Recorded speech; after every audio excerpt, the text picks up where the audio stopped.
Halo sahabat Firman, kembali lagi bareng gue, Banu. Dan aku, Tina. Kali ini kita mau ngobrolin satu hal yang kayaknya jarang dibahas, tapi super penting. Keagungan yang merunduk. Iya Tin, dunia kita tuh sering banget ngajarin kalau mau dihormati kita harus tampil, harus pamer pencapaian. Tapi di Filipi 2 ayat 5-7, Yesus justru menunjukkan hal sebaliknya.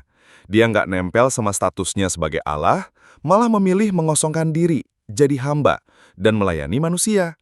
Dan itu yang aku sebut wibawa sejati. Yesus nggak pernah teriak, "Hei, akulah yang terbesar." Tapi orang-orang bisa lihat kebesarannya dari cara dia hidup. Membasuh kaki murid-murid, menyentuh orang yang dijauhi, bahkan menyerahkan nyawanya. Betul. Artinya, kerendahan hati itu bukan kelemahan. Justru itu kekuatan paling tinggi. Musa misalnya, disebut orang paling lembut hati, tapi tetap berani hadapi Fir'aun.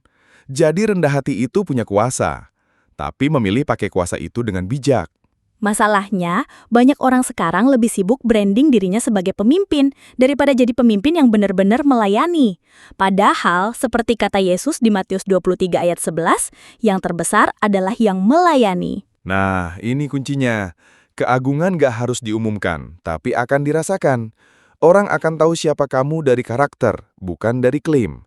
Dan wibawa yang kayak gini nggak bisa dibeli. Tuhan yang kasih, sama seperti dia meninggikan Daud dari gembala jadi raja, karena hatinya berkenan di hadapannya. Makanya, kalau kita mau dihormati, kita nggak perlu sibuk cari spotlight. Cukup jalani panggilan kita dengan setia, rendah hati, dan biarkan Tuhan yang meninggikan kita pada waktunya. Bener banget.